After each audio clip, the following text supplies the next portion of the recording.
Good morning, students. In previous class, we read our first chapter of history, and today we continue our chapter. Our chapter name is When, Where, and How. Many regional languages also developed and flourished during the medieval period.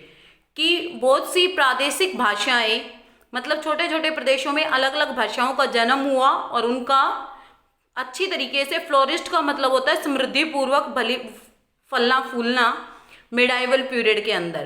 These include Gujarati, Marathi, Kannada, Bengali, Rajasthani और या असमी। और इनके अंदर कौन कौन सी languages include थी? गुजराती, मराठी, कन्नड़, बंगाली, राजस्थानी और या Assamese. We will also read about how many regional kingdoms emerged and flourished during this period. और हम ये भी पढ़ेंगे कि इस टाइम पे कितने प्रादेशिक जो राजवंश थे वो एक दूसरे के साथ मिले और अच्छे तरीके से पनपे। Okay, the medieval period does not lack in traveller account, court chronicles, inscriptions and calligraphy. Many places, temple, tombs and monuments belonging to this period still exist. Therefore, enough historical sources are available for the study of medieval Indian history. कि medieval period के अंदर किसी भी चीज़ का lack नहीं था, मतलब किन किन चीज़ों की कमी नहीं थी कि ट्रैवलर्स अकाउंट, जो भी यात्री यहाँ पे आते थे उन्होंने जो भी लिखा उनकी कोई कमी नहीं थी। मतलब जो विदेशी यात्री जो यहाँ भारत आते थे तो वो कुछ ना कुछ लिख के जाते थे, तो उन चीज़ों की भी कोई कमी नहीं थी। राजाओं के दरबार में जो कवि वगैरह होते थे वो जो लिखते थे उनकी भी कोई कमी नहीं थी। इंस्क्रिप्शंस की भी, कैलीग्राफी का मतलब होता है एक बहुत ही सुंदर decorative writing. Okay, many places, temple, Tom's, कि इस टाइम पे बहुत से मंदिर, मस्जिद, टॉम्स, बहुत सी ऐतिहासिक इमारतें बनी। ठीक है, और देयर इनफ हिस्टोरिकल सोर्सेज, कि यहाँ पे काफ़ी सारे हिस्टोरिकल सोर्सेज अवेलेबल हैं, ऐतिहासिक स्रोत अवेलेबल हैं हमें मिडाइवल इंडियन हिस्ट्री को पढ़ने के बारे में। ओके, अब है changing names of the land, कि भूमि का नाम जो बार बार में चेंज होता है। जैसे इंडिया का नाम पहले क्या था? सिंध था या आर्यव्रत था या भारतवर्षम था। तो इन नामों से बार बार में चेंज होना ये कैसे हुआ? तो भारत को बहुत से नामों से जाना जाता था इतिहास में। वैदिक पीरियड में विंध्य से हिमालय के बीच में जो प्रदेश रेफर करता था या जो स्थित था उसको आर्यव्रत बोलते थे, जो आर्यों की धरती थी। ठीक है, पुराणों के अंदर भारत को उपमहाद्वीप माना गया है, Bharatvarsham. Okay, the invention by the central and western Asian tribes, की जो मध्य और पश्चिमी एशियन जो जातियां थी उनके द्वारा भारत के ऊपर जो आक्रमण हुए भारतीय उपमहाद्वीप के ऊपर, तो उसने भारत को बहुत से नामों में को चेंज किया। The Indian subcontinent is referred to as Hind और हिंदुस्तान, कि पर्शियन भाषा में इसको हिंदुस्तान या हिंद बोलते थे।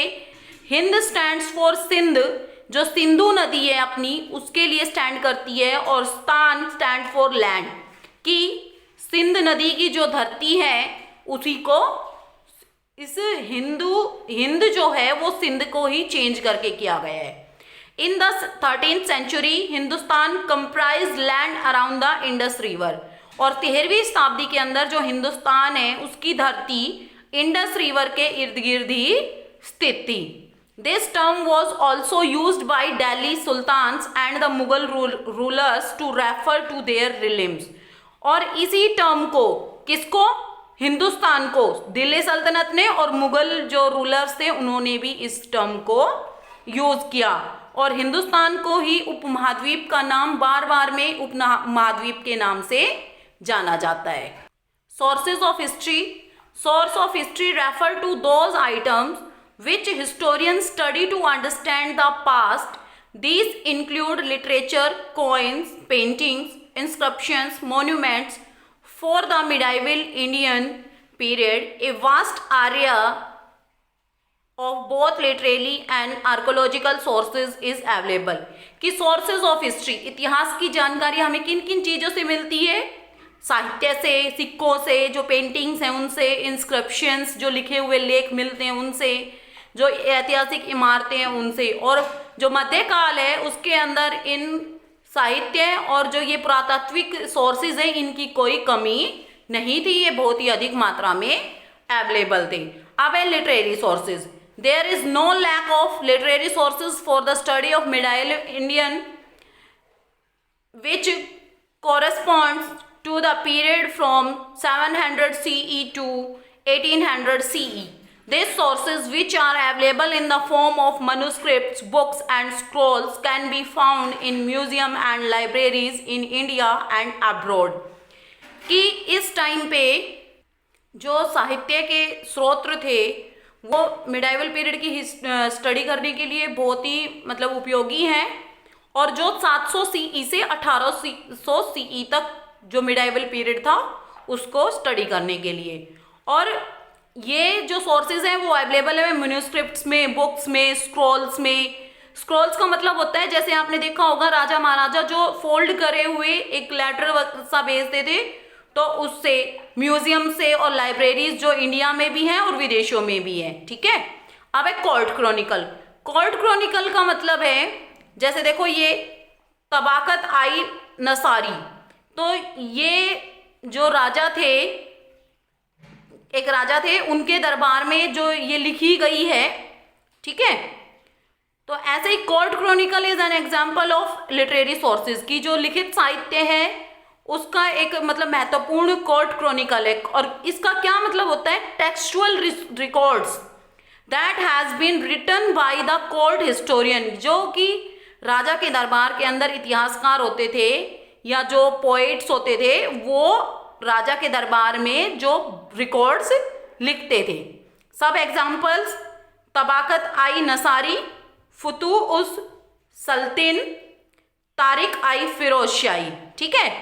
और इनके अंदर जो राजाओं के बारे में, उनके राज्यों के बारे में, उनके राजवंशों के बारे में लिखा हुआ होता था।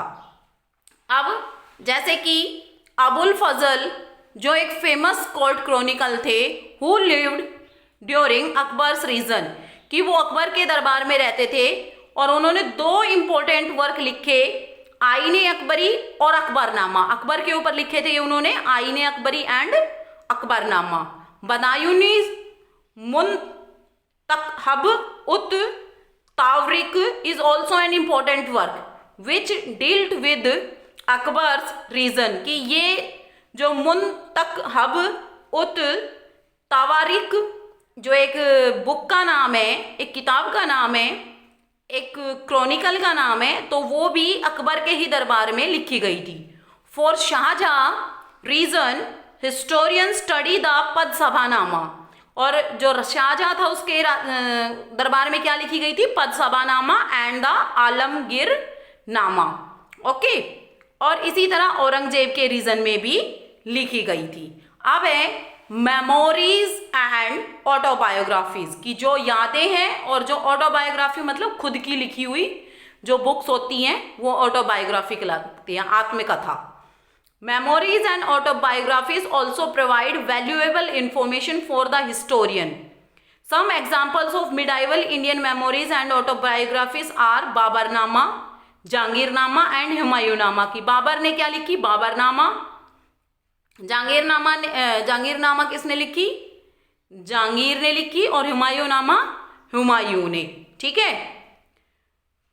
अब ये जो the different aspects of Jahangir's region can be seen in the autobiography the Jahangirnama. Humayunnama was written by Gulbadan Begum and it provide insight into the affairs of the royal household. की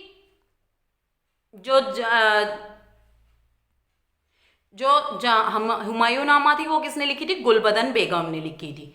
ठीक है। और वो जो राजशाही जो दरबार के अंदर जो उसका राजशाही दरबार था हुमायूं का, उसके बारे में इसके अंदर लिखा हुआ है। Our next topic is accounts of travellers, कि कौन कौन से जो विदेशी यात्री थे वो भारत के अंदर कब कब आए।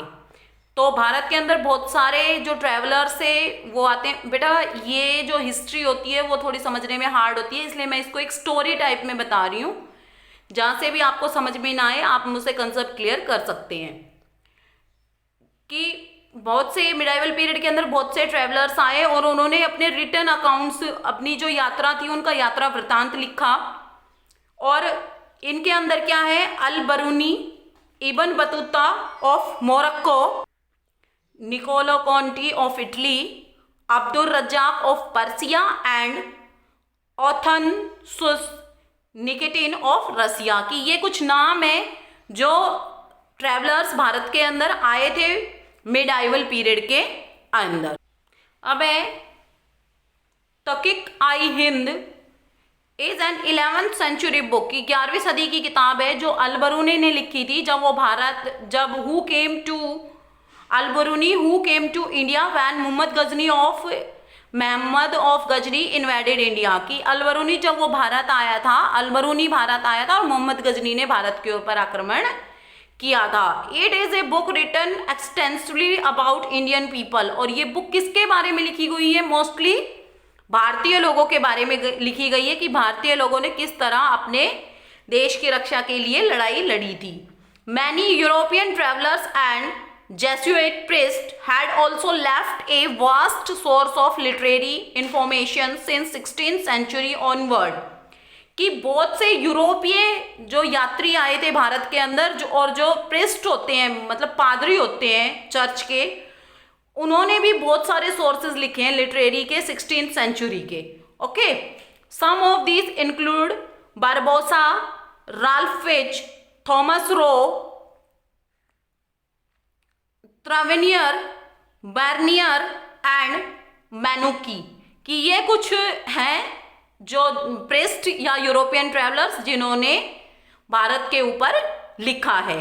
दे हैड रिटन अबाउट इंडियन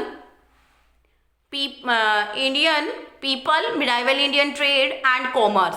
और इन्होंने किस किस के बारे में लिखा है, भारतीय लोगों के बारे में, जो मध्यकालीन जो भारतीय व्यापार है उसके बारे में, और कॉमर्स वाणिज्य के बारे में। Okay students, I hope you understand this topic very well and we read our remaining chapter in next class. Now we do our exercise. In previous class we do our A and B part, fill in the blanks and write true false. Today we do our C part, match the following. Hind means Sindhland, Tabqat I Nasari, Mina us Siraj, Shahjahan region, Pad Sabanama, Abdul Razzaq Persia, Humayunnama Gulbadan Begum. ये इनके बिल्कुल correct answer ही लिखे हुए हैं, तो आपको कुछ करने की ज़रूरत नहीं है, बस इनके सामने ही इनके आंसर लिख देने हैं। अब हम करेंगे अपना D part, give one word. Decorative writing, calligraphy. की जो सुंदर और डेकोरेटिव राइटिंग मतलब सुंदर सजी हुई जो राइटिंग होती है उसको क्या कहते हैं, कैलीग्राफी कहते हैं। Land between Vindhyas and Himalayas, ये भी हमने आज ही पढ़ा। आर्यवृत्ता। ए फेमस कोर्ट क्रॉनिकलर, तो अबुल फजल, ये भी हमने आज ही रीड किया। ए ग्रेट संस्कृत एपिक, ये हमने आज रीड नहीं किया है, ये हम नेक्स्ट डे रीड करेंगे, कल की क्लास में हम रीड करेंगे। तो अपने संस्कृत एपिक आपने लास्ट क्लास में भी पढ़े थे, Ramayana and Mahabharata. A famous example of sculpture, तो वो है the bronze dancing Shiva. Okay, so these are the answer of our exercise. I hope you understand the chapter and the exercise very well. If you have any query, you can call me. Okay students, thank you.